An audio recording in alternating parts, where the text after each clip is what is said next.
Bonjour, je m'appelle Sylvie Nicolas. Bienvenue à la rencontre, à l'entretien avec Jean Sioui, poète, écrivain. Avant de vous le présenter formellement, je vous rappelle que l'activité à laquelle vous participez vous est offerte en codiffusion avec la Maison de la littérature dans le cadre du 10e Salon du livre des Premières Nations, présenté par Inergex Énergie renouvelable, Hydro-Québec, la Caisse des Jardins de Wendake, OKT-LA et le CN. Réalisé par Koyatonk, l'édition 2021 est rendue possible grâce à l'appui financier du Conseil des arts du Canada, du gouvernement du Canada et du gouvernement du Québec. Jean, bonjour. Bonjour Sylvie, bonjour à tous. Oui, on va se tutoyer parce que ce serait un peu gênant de se vous voyer. Je pense qu'on se connaît depuis un petit bon bout de temps. On se connaît depuis un petit moment. Il faut quand même que je fasse une vraie présentation de toi, donc si tu me permets. Alors, Jean, c'est un poète Wendat, originaire de Wendake. Pendant plusieurs années, il a fait un petit tour du côté de Saint-Henri, de Lévis, un endroit où il a pu apprécier la nature avant de revenir dans sa communauté. En 1997, il publie son premier livre, un recueil de poésie et de pensées intitulé « Le pas de l'Indien ». Nous, c'est là qu'on a commencé à marcher ensemble. On s'est connus là. On s'est connus là, aux éditions du Loup de Gouttière. Par la suite, il a dirigé la collection jeunesse Les Loups Rouges. Jean est devenu rapidement un des auteurs autochtones les plus prolifiques au Québec. Il publie une dizaine d'ouvrages chez différents éditeurs, dont Poèmes rouges, toujours chez Loup de Gouttière, L'Avenir voit rouge, aux Écrits des Forges, Je suis île chez Cornac, Avant le gel des visages. En fait, la liste serait comme un peu trop longue. Mais aujourd'hui, on est ici pour parler, Jean, de tes deux plus récentes publications. Au couchant de la terre promise, aux éditions Mémoire d'Encrier. Et Yandata, L'éternité au bout de ma rue, publié, bien sûr, aux éditions Anénorak. Deux en même temps, presque. Deux pendant la pandémie. Deux pendant la pandémie. J'ai pu m'isoler à mon chalet à Kamouraska, donc j'avais vraiment la tête à l'écriture. C'est pour ça que j'ai publié deux. Et puis j'ai aussi regardé l'âge où je suis rendu, puis je me suis dit, perds plus de temps, Jean, il faut que tu publies. Donc, vas-y, profite-en. Il n'y a pas de temps à perdre. Il n'y a pas de temps à perdre. Chaque minute compte. Moi, j'ai fait un petit retour, Jean, dans tes recueils passés. J'espère que tu m'en voudras pas. J'avais comme besoin de bouger un peu et d'avoir une image globale avant d'aborder ces deux plus récents titres. Puis, une des choses qui m'a frappée, puis c'est drôle parce que ça me frappait déjà quand j'ai lu tes plus récents, mais une des choses qui m'a frappée et qui me semble que ça s'était logé quelque part dans mon esprit, très loin. Mais tu vas voir pourquoi je te parle de ça. Si tu me permets, je vais lire le 4e de couverture, Avant le gel des visages, qui était publié d'ailleurs aux éditions Anénorak il y a quelques années. Il me faut courir au bois, traverser les secrets mal gardés de mon père qui écrivait sur les arbres. Il me faut partir, prendre l'autre cours des mots. Il me faut pousser ma poésie dans la pointe de mon vieux canot, comme une légende moderne. C'est étrange parce que c'est exactement ce qu'on retrouve dans Yandata, comme si tes mots, publiés Avant le gel des visages, précédaient ce petit parcours, des petits récits que tu nous offres dans ce recueil-là. Oui, mais ça se ressemble l'état d'esprit dans lequel j'étais quand j'ai écrit ces deux livres-là. C'est vraiment un état d'esprit où c'est des choses qui me parlaient. Avant le gel des visages, encore une fois, j'étais à mon chalet au bord de l'eau, puis j'étais pas là pour écrire, j'étais là pour passer du temps, pour des vacances, et puis tout ce que je voyais autour de moi m'inspirait. Un vent, un oiseau qui venait sur le balcon. Donc, c'était vraiment... C'était pas un exercice d'écriture que j'avais entrepris, mais qui a fini, justement, en reprenant toutes les notes, tous les petits mots, tout ce que j'avais mis sur des papiers qui s'étaient éparpillés un peu sur ma table devant la fenêtre à mon chalet, ont fait que ça l'a donné Avant le gel des visages. Et puis l'autre, c'est un livre que j'ai toujours publié de la poésie, deux petits romans jeunesse, mais j'avais comme ambition d'écrire un roman, de faire un roman sur des souvenirs, sur la vie en réserve. Et puis, j'écrivais, puis c'était tous des courts passages. Comme des fragments, finalement. Comme des fragments. Puis je me suis vite aperçu que ça ne pouvait pas être un roman. Je ne pouvais pas parler, je ne pouvais pas dire, je ne pouvais pas raconter la vie que je voulais raconter dans un roman, mais que ça allait finir par des récits d'ailleurs. Sylvie, tu sais très bien, tu as travaillé beaucoup avec moi aussi on s'est accompagné. Dans ce livre-là, on s'est accompagné tout au long de cette écriture-là. Oui. Donc oui, ça a fini par des récits, mais ce n'est pas non plus une biographie. C'est pas authentique. Je le rappelle même dans mon épilogue que c'est pas une vérité, que tout le monde, tous ceux qui vont lire le livre peuvent en faire la vérité qu'ils veulent. Ils peuvent décider qu'est-ce qui est vrai et qu'est-ce qui est pas vrai dans ces récits-là. Je suis pas historien. C'est pas un livre d'histoire. Donc oui, pour écrire, moi, il faut que je m'amuse. Il faut que je m'amuse aussi. Donc, en remontant dans mes souvenirs, je me suis beaucoup amusé à me rappeler chacun de ces petits récits, mais je me suis aussi beaucoup amusé à me permettre de changer des choses. Comme j'avais à l'esprit les contes autochtones où les gens racontent. Dans les contes autochtones, ça se raconte de maison en maison, mais ça change tout le temps. C'est jamais exact pareil. Donc, je me suis dit, je me permets que les gens les prennent puis qu'ils puissent les changer comme moi j'ai fait dans le livre. Et puis oui, c'était... Mais la raison pour laquelle je faisais le passage, enfin le lien ou le pont entre les deux, c'est que pour la première fois, parce que tu es très, très, comment dirais-je, prude, tu ne vas pas beaucoup placer les personnages de ta famille à l'intérieur de tes écrits, mais on retrouve de temps en temps des références à ton père puis à ton papa. Et donc, avant le gel des visages, dans la 4e de couverture, déjà, je me disais, non, mais je ne me suis pas trompée. Il me semblait que le papa était présent quelque part dans certains de ces recueils. Et là, dans Yannata, L'éternité au bout de ma rue, on retrouve quand même le rapport au père et les petits récits, puis le joueur de tour, hein, parce que ton papa était un joueur de tour. Donc, quand tu dis « j'ai besoin de m'amuser », on sent aussi qu'il y avait le besoin de faire le tour de la mémoire ou de ramener des fragments de mémoire pour parler aussi de fragments d'écriture, mais aussi de ramener à la fois la nature et le rapport à la nature et le rapport au papa. Je pense que oui, ma vie, c'est un peu ça. Quand je me rappelais des souvenirs, mon père revenait tout le temps. Il revenait tout le temps. Il fallait que je raconte ce qu'il a été, pas juste dans ma vie, mais dans la vie, cet homme-là. L'histoire n'était pas écrite, mais l'histoire était racontée souvent chez moi. Mon père, il racontait du vécu, de ce qu'on a connu, de ce qu'on vivait. Il me racontait de son temps en territoire. Il me racontait des histoires des grands-parents. Il me racontait notre histoire. Je vivais en réserve indienne. Donc, ce qu'on voyait le plus, c'est les choses de la réserve. L'extérieur de la réserve était... À cette époque-là, ce n'est plus comme ça aujourd'hui, mais l'extérieur de la réserve était loin.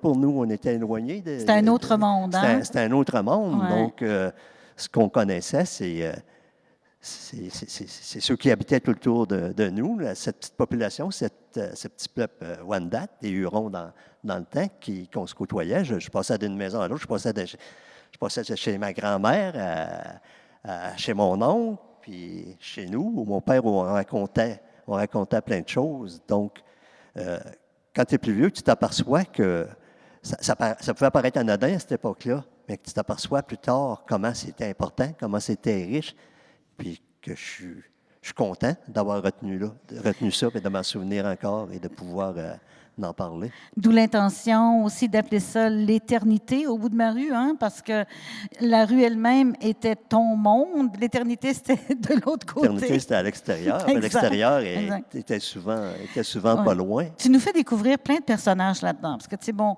aussi j'ai remarqué en retournant dans tes anciens écrits, et tu le fais aussi Au couchant de la terre promise dont on va parler tout à l'heure. J'ai remarqué que tu fais souvent référence à ta folie ou la folie, comme si c'était lié à l'écriture, cette passion de l'écriture. Il y a comme un petit rapport à ça. Et donc, un amusement. Puis tu disais, j'ai besoin de m'amuser. Et les personnages que tu nous présentes dans Yandata, l'éternité au bout de ma rue, il y a vraiment des personnages très, très, très colorés là-dedans. Là. C'est comme tous des petits récits où est-ce qu'on voit bien qu'à travers tes yeux, hein, la mémoire de l'enfant que tu as été, tu nous fais revisiter, tu nous amènes, tu nous promènes dans le Wendake de l'époque et tu nous fais rencontrer tous ces personnages-là. Lequel de ces personnages-là, juste pour le bénéfice du public, là, est celui qui te fait encore sourire? Ben, quand je pense à Edgar, par exemple, que je parle d'Edgar dans sa shop, c'était monsieur-là, je suis encore capable de le voir, je suis encore capable de le voir physiquement, même si ça fait très longtemps qu'il n'est plus parmi nous, qu'il est disparu. C'était vraiment un type avec ses grandes oreilles, avec son air marabout, mais sa grande gentillesse. C'est un peu l'image d'une population de réserve indienne de Wendake. C'est une population où tout le monde se chicanait, mais tout le monde s'aimait tellement que ce n'était pas des vraies chicanes. C'était comme une habitude. C'était comme une habitude dans la population. On a des surnoms. Tout le monde avait des surnoms, mais on ne se criait pas des noms. C'est pas se crier des noms, c'était comme de l'amour dans des surnoms, tout le temps, même si pour les gens de l'extérieur qui vont lire, qui entendraient ces surnoms-là, ils trouveraient ça épouvantable. Mais à l'époque, c'était pas comme ça. C'était intime. C'était beau. C'était beau à travers ces surnoms-là. On était capable de s'identifier sans être obligé sans être obligé de connaître notre arbre généalogique. C'était restreint, c'était chez nous. Je parle de ma rue. Bon, ça pouvait se réduire à un espace aussi petit que ça, où il y avait plein de gens et plein de choses qui se passaient. Il y a aussi des noms étranges là, qui sont donnés aux rues. Là. Ça passe, je dirais, d'une génération à l'autre. Peux-tu en nommer quelques-unes de ces rues-là? Moi, j'avertis, c'est ça, j'avertis mon monde de ne pas chercher dans Google Maps parce que c'est certain qu'ils ne trouveront pas le nom de la côte Aticu, de la rue de la Station, du Clos des Cochons. Donc, autant on identifiait nos gens par des surnoms, bien, autant les rues, on les nommait par le vécu qu'il y avait eu dans les rues, parce qu'on y voyait. Puis tu as des théories aussi, parce que dans certains de ces récits, quand tu fais référence en tout cas à ces rues-là ou à ces côtes-là, comme la côte Aticu, bon, tout ça, ou le Clos des Cochons, il y a comme une incertitude, c'est-à-dire que tu laisses planer, c'est peut-être pour ça que ça s'appelle comme ça, ou c'est peut-être pour ça que ça s'appelle comme ça. Donc, il y a comme un jeu aussi où tu nous promènes à l'intérieur des différentes théories. C'est ça, parce que c'est pas moi qui les ai nommés, ça m'a été donné comme ça, sans explication. Puis bien souvent, même nos noms, les noms des gens, c'est sans explication, mais on peut... c'est pour ça que je dis aux gens qui vont le lire qu'ils peuvent s'imaginer ce qu'ils veulent. Ils peuvent s'imaginer pourquoi telle rue porte tel nom. Ils peuvent la dessiner, ils peuvent la visiter dans leur tête par le nom. Mais moi, c'est aussi comme ça. Je la nommais parce qu'elle a toujours été nommée comme ça. Mon père l'appelait comme ça. Les gens l'appelaient comme ça. Mais je n'ai jamais demandé une explication pourquoi on l'appelle comme ça. Mais j'habitais là. Donc, je savais ce qui se passait dans ces rues-là. Puis je me disais, bon, ben, c'est à cause de ça. Parce que, comme la côte Aticu, en haut de la côte, la dernière maison en haut de la côte, ben, M. Ticu restait là. Mais est-ce qu'on l'appelait à cause de lui ou d'autres choses? Je peux pas vous l'assurer.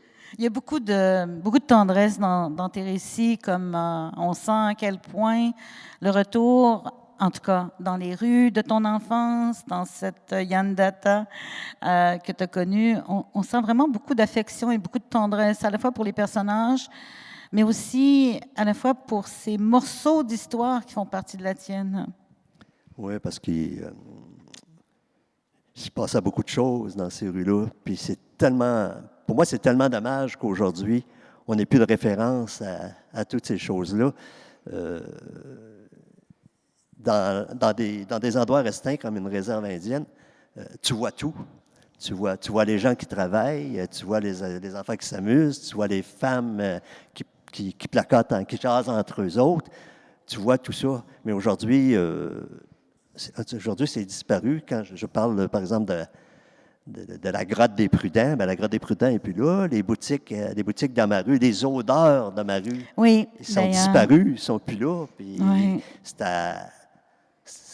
c'était merveilleux, ces odeurs-là. Ça nous imprégnait. On était imprégnés de ces odeurs-là. Puis c'est pas juste à cause de l'odeur, mais à cause de la vie de ces odeurs-là. Et du rapport qu'il y avait entre les humains, l'activité qu'ils produisaient, et puis le rapport à l'appartenance, par exemple, au lieu puis au village.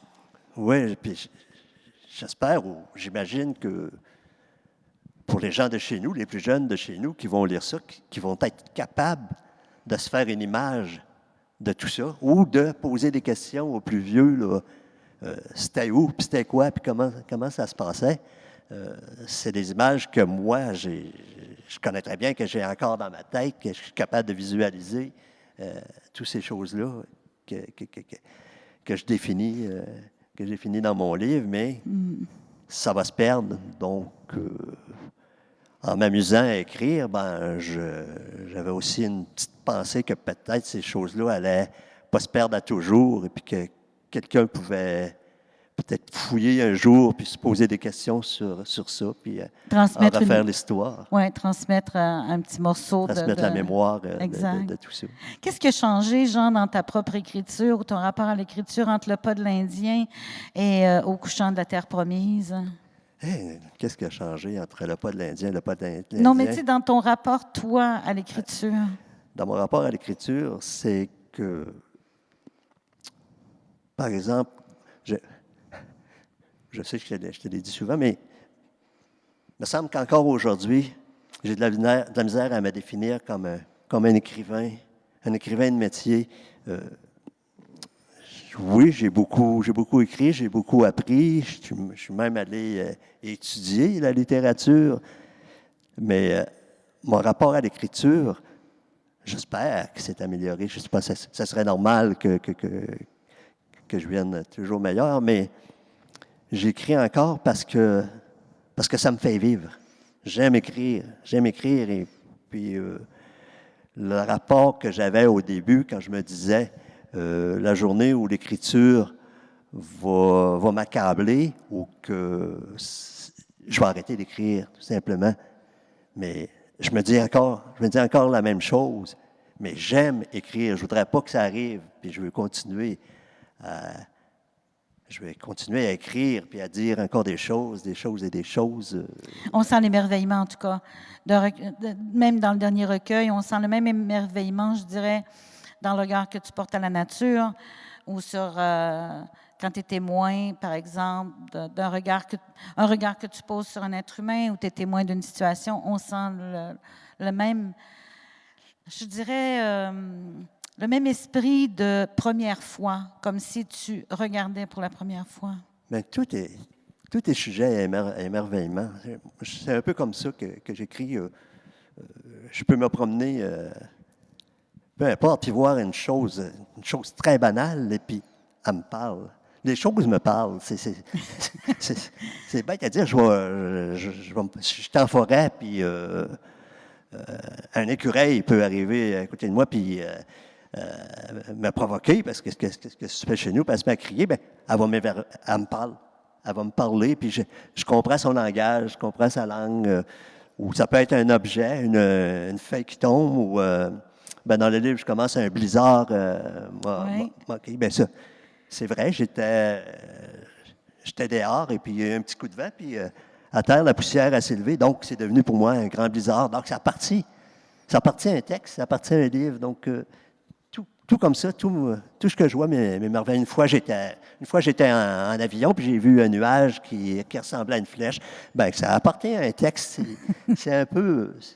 c'est un peu ça, l'émotion qui m'anime puis qui me fait écrire des choses très banales, mais des fois des choses plus sérieuses, des réalités plus sérieuses, mais c'est toujours un vécu, c'est quelque chose de la vie qui m'amène, qui m'apporte un texte, quelque chose que je vais mettre sur un bout de papier, que je vais laisser traîner, puis que je vais retrouver plus tard, puis que ça va me rappeler quand j'ai vécu et comment j'ai vécu ça. Donc, ça peut arriver à un grand texte. Pendant plusieurs années, tu as animé des résidences d'écriture pour les jeunes autochtones. La première année à Banff, puis par la suite, toujours en lien avec le programme du Conseil des arts du Canada. Tes résidences se sont poursuivies ici à Québec et puis au domaine Forget. C'est venu comment, cette idée-là, chez toi, d'aller vers des résidences comme ça qui permettraient à de jeunes voix de trouver, ou à de jeunes poètes de pouvoir trouver leur voix, je dirais? Un bout de temps, je me suis dit que je m'étais donné une mission. Quand j'ai commencé à écrire, j'ai commencé à un âge déjà avancé, mais je m'étais donné comme la mission. On parlait beaucoup des problématiques chez les jeunes dans les communautés, dans les réserves indiennes. Et puis, moi, j'ai compris que, parce que j'ai eu pour le travail, des fois, à visiter ces communautés-là, j'ai compris que la grosse problématique, que le gros problème dans les communautés pour les jeunes, c'était l'oisiveté. Quand tu n'as rien à faire de tes journées, que tu n'as pas d'ambition, bon, c'est normal que tu te jettes vers n'importe quoi, vers ce qu'on t'offre, que ce soit les drogues, la boisson, ou peu importe. Puis je me suis dit, l'oisiveté, il faut trouver des moyens de donner aux jeunes de penser à d'autres choses, d'avoir une pensée, puis d'avoir des ambitions. Et puis, je savais que chez les jeunes des Premières Nations, la musique, par exemple, avait une grande place. Il y a beaucoup de jeunes qui grattaient la guitare, qui chantaient, ou dans les powwows, qui s'amusaient aussi au tambour, des choses comme ça. Donc, je me suis dit, pourquoi pas l'écriture? L'écriture qui n'existait à peu près pas dans cette époque-là. C'est tout nouveau, l'écriture. Donc, le fait de créer les loups rouges, la petite série des loups rouges, je me disais, si je suis capable de leur présenter quelque chose qui n'auront pas peur, qui sont capables d'écrire, puis de les guider à travers ça, ben ça va les occuper, ça va les enlever d'une certaine oisiveté, ça va leur donner quelque chose. Et puis, les résidences d'écrivains autochtones, bien, ça a été un peu la même chose. Moi, j'ai dit, on va les aider. Comme la maison d'édition qu'on a ouverte, c'était une façon d'aider les jeunes parce que le travail était beaucoup plus gros que dans une maison d'édition ordinaire, parce que leur langue première, c'est pas le français. Bien souvent, c'était des langues des Premières Nations. Donc, on recevait des textes, puis il fallait corriger, travailler beaucoup. Mais pour moi, c'était important, puis c'était normal que je fasse ça. Donc oui, donc la question, c'était ça, c'était quoi? Ben, c'est intéressant dans ce que tu dis, mais d'où te venait l'idée? Tu as très, très bien répondu. C'est ça. Puis, en fait, j'avais comme une sous-question par rapport à ça. Qu'est-ce qui te réjouit? Parce que là, on a vu quand même arriver de nombreuses jeunes voix de poètes autochtones. Qu'est-ce qui te réjouit dans l'arrivée de ces jeunes-là? Qu'est-ce qui te fascine? Jeune et moins jeune, par exemple, je viens de rencontrer une femme, Carole Labarre, qui est en résidence ici, à la Maison de la littérature. Elle est venue à une résidence d'écrivains autochtones à Banff en début de carrière. Donc ça me réjouit. Plus que n'importe quoi. Elle est là-bas. Donc pour moi, là, j'ai l'impression d'avoir fait quelque chose, d'avoir aidé quelqu'un. Puis c'est pas la seule, il y a plusieurs auteurs maintenant qui ont publié. Puis à travers ça, j'ai travaillé avec eux autres. Et puis que juste ma présence, juste le fait d'être là, ou juste le fait d'avoir fait ces résidences-là, bien pour moi, quand je regarde les résultats que je ne peux pas tout prendre sur moi, sûrement pas, mais de voir que ça a pu créer quelque chose, bien moi, c'est ça le salaire d'écrivain pour moi. Oui, ça fait partie de ce retour au village que tu nourris d'une certaine façon, parce que même si on n'a pas tout à fait la même démarche dans le sens de tes récits par fragments, c'est aussi la même chose, c'est de perpétuer, aller vers la filiation, la transmission, aller vers l'autre, transmettre de l'histoire, bien, c'est la même chose, transmettre de l'écriture vers les autres aussi. Transmettre de l'écriture par les autres aussi. Puis, oui, il y a des récits que ce sont des souvenirs de réserve, mais une chose, je le disais tout à l'heure aussi à Charles Bender, quand je faisais les résidences, il fallait que je me permette de leur dire vous êtes des Autochtones, mais vous êtes des auteurs, vous êtes des écrivains. Je ne serais pas offusqué, je ne serais pas choqué si vous écrivez un roman policier ou si vous écrivez d'autres choses. Devenez des auteurs autochtones. Mais naturellement, par notre nature, par notre vécu, il y a toujours un regard, là, quelque chose qui ressort de notre vécu, de notre culture. Mais il faut comprendre qu'on est. D'ailleurs, il y en a eu des écrits qui sont pas nécessairement des écrits autochtones, mais il faut comprendre qu'aujourd'hui, on est devenus les auteurs des Premières Nations. On a une grande place, et puis on est des auteurs qui sont reconnus, puis qui ont beaucoup de talent, et on peut écrire n'importe quoi. N'importe quoi. Donc, ouvrir les genres un peu, j'entendais J.D. Curtis qui disait justement, c'est pas parce que je suis autochtone qu'il faut que mes romans d'anticipation soient essentiellement autochtones. Et ça, c'est aussi une question d'allégeance personnelle aussi. On porte à la fois l'univers duquel on est issu, mais on porte aussi l'univers imaginaire qu'on veut partager avec les autres. Il y a deux vérités là-dedans. Quand... moi, c'est un drôle de parcours, mais on ne pourrait pas tout raconter ça. Mais quand je travaillais en informatique, quand j'ai pris ma retraite d'informaticien, j'étais allé faire un bac en création littéraire à l'Université Laval. Puis il y a un professeur qui m'avait dit Jean, tu es un auteur autochtone. Tu n'es pas un auteur qui écrit des livres autochtones. Tu es un auteur qui écrit et tu es autochtone. Puis je lui avais répondu il m'avait dit, la littérature autochtone, ça n'existe pas. Puis c'est vrai, ça n'existait pas, mais je lui avais dit, monsieur, dans quelques années, vous allez voir, il va exister une littérature autochtone. Donc, oui, il y a des auteurs qui écrivent une littérature autochtone, mais il y a des auteurs qui font partie des autres auteurs aussi du monde des écrivains. Oui, absolument. Puis ils font tous partie des auteurs autochtones, même s'ils n'écrivent pas nécessairement quelque chose lié à la nation ou à leur nation d'origine. Absolument. Oui. Il y a peut-être des gens qui ont des questions, donc je veux juste m'assurer de laisser de la place aux questions s'il y en avait. Non, donc vous nous permettez de continuer doucement. Jean, dans chacun de tes recueils, j'ai vraiment fait le tour, je suis retournée en arrière, l'importance que la nature, tu donnais des exemples tout à l'heure, la moindre petite feuille qui tombe, le vent et tout, tu es vraiment à l'affût. Mais la nature est vraiment essentielle dans toute la démarche de tes recueils. Peu importe le recueil, chacun des parcours, chacun des textes, chacun des recueils porte cette richesse du rapport à la nature. Oui, parce que je suis heureux dans la nature. Quand je vais en territoire, même si je suis tout seul, il y a une grande population qui est avec moi. Essayez ça. Allez dans la nature, puis regardez, tout simplement. Regardez un arbre, vous allez le voir d'une façon, vous allez dire que c'est un arbre, mais si vous restez assez longtemps à le regarder, vous allez vous apercevoir que c'est plus qu'un arbre. C'est quelque chose de vivant. Il porte une histoire, sa forme change, puis il peut vous parler. Si vous l'écoutez, il va vous parler. Donc, pour moi, la grande vérité, la première grande vérité est dans la nature, parce que la nature, elle ne nous appartient pas. C'est nous autres qui appartenons au territoire.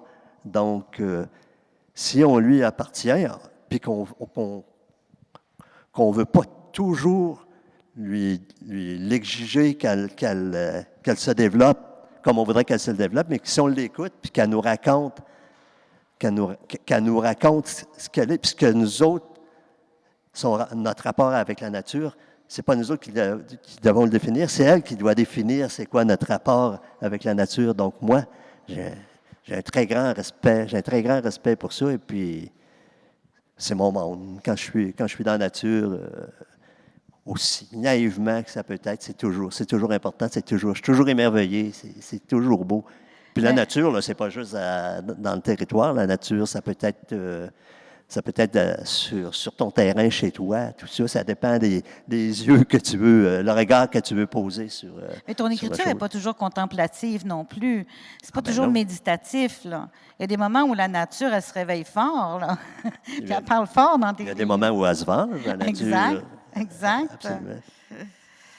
Euh, J'aimerais ça, si tu me permets, venir sur un des poèmes de Au couchant de la terre promise. Ici, tu dis, je combats les monstres dans la journée et me saoule avec eux pendant la nuit. Je suis un drôle de trickster. Pendant que vous dormez, je viens dans vos draps retourner les rêves afin que grand-mère Lune me dicte des vers douillettement mitouflés pour la pleine lumière du matin. Le poème est ma sagesse. Mes doigts impatients cueillent ainsi le goût des mots que je vous jette au visage, le temps de retourner à ma folie. Donc, c'est à la fois, chaque poème, peu importe la façon dont ton rapport à la nature s'est établi, dont la nature rugit ou qu'elle se soulève, c'est jamais méditatif chez toi. Il y a comme un rapport entre le soulèvement, l'étonnement, mais aussi la sagesse. Donc, après que le poème soit écrit, quand le poème devient poème, ça devient ta sagesse. Oui, parce que je veux pas être je veux pas être trop intellectuel. Je veux pas être un savant qui analyse les choses scientifiquement, mais même le sommeil me parle. Et puis, c'est peut-être pour ça que je dis que je suis fou, parce que tout me parle à tout instant. Je peux être méditatif à un moment donné, puis je peux être avec un groupe de gens, des amis, puis n'importe qui, puis devenir méditatif. Donc, c'est assez surprenant pour ces gens-là. Ils se demandent, bon, ben, qu'est-ce qui arrive? Mais c'est parce que, ben, c'est ça. Je suis fou. Dans ma tête, il y a des choses qui tournent. Donc, ces choses-là me parlent tout le temps, des choses. On voit bien que c'est une douce folie, là. Moi, Et voilà. je trouve ça intéressant parce que ça revient, ce rapport entre la sagesse et la douce folie. Cette espèce de folie, je pense Que je que transcris, oui, que je exactement. transcris en poème, tout Et qui te simplement. permet d'atteindre la sagesse, quoi. C'était une folie qui m'amuse, là. En Oui, fin de oui, oui, compte, c'est là, ce qu'on... non, j'ai jamais été interné encore pour ça. Je pense pas que. Mais c'est un peu ça. Quand je dis folie, c'est un peu le contraire de Dans le sens de la la passion. la passion, puis le contraire de la grande pensée savante tout le temps qui veut scientifiser toutes les. Comment on dit ça? Mettre toute chose par la science, répondre à toute chose par la science. Oui, Mais ouais, bonne question. répondre à toute chose par la science. Donc, non, je suis un homme ordinaire. Tu ne veux pas rationaliser, en fait, le bonheur de l'abandon aux mots puis à l'écriture. C'est pas quelque chose qui t'intéresse. Non, c'est pas quelque chose qui intéresse parce que, premièrement, j'ai pas la compétence pour ça. Puis, comme, comme nature humaine, je pense qu'on est tous comme ça. J'aurais trop peur de me prendre au sérieux là-dedans puis de dire des choses qui c'est pas, des fausses choses, des choses que c'est pas moi, des choses que j'ai pas envie de dire, mais que pour me penser fin, me penser bon, ben, je mettrais sur papier. Donc, c'est pas vrai. C'est vraiment pas le but de mon écriture. C'est plus un but de lancer des choses puis de laisser aux gens le droit de réfléchir là-dessus. Donc, je pense que mon écriture est jamais fermée. Elle a toujours une ouverture pour que les gens qui la prennent puissent y amener la réalité qu'ils veulent ou la vérité qu'ils veulent au travers de ça, même si elle est loin de ce que moi, j'avais comme vérité comme je l'ai écrit, bien, leur vérité est peut-être tout aussi vraie si j'ai réussi à faire réfléchir quelqu'un là-dessus. Toucher, réfléchir. Ce recueil, Au couchant de la terre promise, tu le dédicaces aux enfants de Joyce et Chacoan. Est-ce qu'au moment de l'écriture de l'ensemble du recueil, je ne sais pas si l'événement était déjà arrivé ou si tu as ajouté quelques poèmes après avoir vécu l'événement?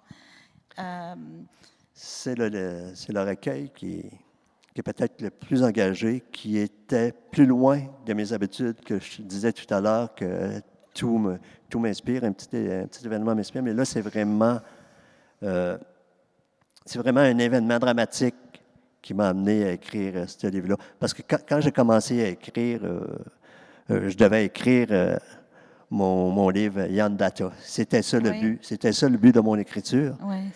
Puis en cours de chemin, ben, ces événements-là sont arrivés. C'est peut-être le livre le plus politique, le recueil de poésie le plus politique que j'ai écrit, parce que dans ça, justement, je dénonce le fait de Joyce, de ce qui est arrivé à Joyce. Dans un autre chapitre, je dénonce beaucoup la politique extérieure oui, on va demander pardon encore, on va demander pardon, on va demander pardon. Donc, il est plus politisé. Puis dans l'autre partie, ben, c'est justement la nature que tu parlais tout à l'heure, où des fois, je dis que la nature, elle a une problématique. Souvent, la nature est brisée par l'homme. Donc, plus sérieux, peut-être. Je ne sais pas si je peux dire que c'est plus sérieux, mais plus porté à une réflexion sur la réalité de notre monde. C'est pour ça que ça s'appelle Le couchant de la terre promise, parce que pour moi, le monde n'avait pas été créé, il n'avait pas été fait pour qu'on le brise, pour qu'il arrive des événements de même. Donc aujourd'hui, il arrive tellement de choses surprenantes. On voit avec les événements climatiques là, absolument. En ce moment dans l'ouest du pays. Ça déboule, ça n'arrête pas, donc il faut y penser, il faut y réfléchir. Donc il y avait ces deux dérives-là, la dérive, je dirais, climatique au niveau planétaire, puis la dérive sociale et honteuse de notre propre lieu d'appartenance par rapport à l'événement qui a véritablement bouleversé, là, on va se le dire, et on est comme encore sous le choc, là, la mort de Mme Echaquan. Donc, ce sont les deux éléments qui ont, tu dirais, orienté ton écriture Au couchant de la terre promise? À travers l'écriture de l'autre. Donc, oui, tu faisais les deux en même temps, tu passais... de l'un à l'autre. Oh, mon Dieu, c'est intéressant, ça. Même un bout de temps, j'avais pensé d'en faire juste un, puis de faire de la poésie au travers de tout ça, mais j'ai vite compris que c'était pas réaliste, là. Puis c'est pour ça que j'ai écrit... on me demande pourquoi deux livres dans la même année. Ben, ça fait aussi partie de la réponse que j'ai donnée tout à l'heure. J'étais comme obligé de faire ça, puis de dire des choses que je voulais dire dans mon recueil de poésie avant de l'oublier, puis de regretter de ne pas l'avoir écrit. Non, c'est intéressant parce que dans le fond, alors que tu retournais dans les rues, dans le quartier, dans la communauté de ton enfance... J'avais un regard aussi sur la réalité, sur l'autre réalité qui existe aujourd'hui. Oui, tout à fait. Quel est le passage peut-être que tu as trouvé le plus difficile à écrire dans Au couchant de la terre promise? C'est le passage où dans ma mémoire, dans ma tête, j'imaginais les 5 enfants de Joyce qui se retrouvaient sans leur mère, puis qui voient tout ce qu'on dit, tout ce qu'on raconte de l'événement, mais que dans leur jeunesse, eux autres, c'est un événement très actif présentement pour eux, mais plus tard, j'espérais leur laisser un livre où ça reviendrait plus en douceur plus tard, cet événement-là, puis qu'à une certaine date, on n'allait pas arrêter de penser à eux, puis l'événement, c'est fini, c'est réglé, on passe à d'autres choses, mais qu'à travers le livre, ils puissent se rappeler, même beaucoup, beaucoup plus tard, que ça a existé, puis qu'il y a des gens qui pensaient à eux, puis qui vivaient cet événement-là avec eux autres, avec douleur aussi. Donc, dans les deux mouvements d'écriture, il y avait quand même cette nécessité de faire devoir de mémoire quelque part, un devoir de mémoire plus souriant, plus amusant du côté du rappel de l'enfance ou de ce qui a marqué, en tout cas, tes jeunes années et ton enfance. Puis de l'autre côté, faire œuvre de mémoire pour ceux qui restent et qui doivent porter... Qui soient moins journalistiques, qui soient moins médias. Exact. qui puisse être sur une table de chevet, puis pour rappeler des choses. Oui, pas seulement simplement. pas dans le spectaculaire, mais dans l'intime. Qui reste dans le temps, c'est ça. Exactement. Peut-être que là, cette fois-ci, est-ce que vous avez encore, parce qu'on achève, on est dans les dernières minutes. Pas de questions? Question? Oui, une question, madame. Oui, vous avez quelqu'un qui va vous apporter le micro.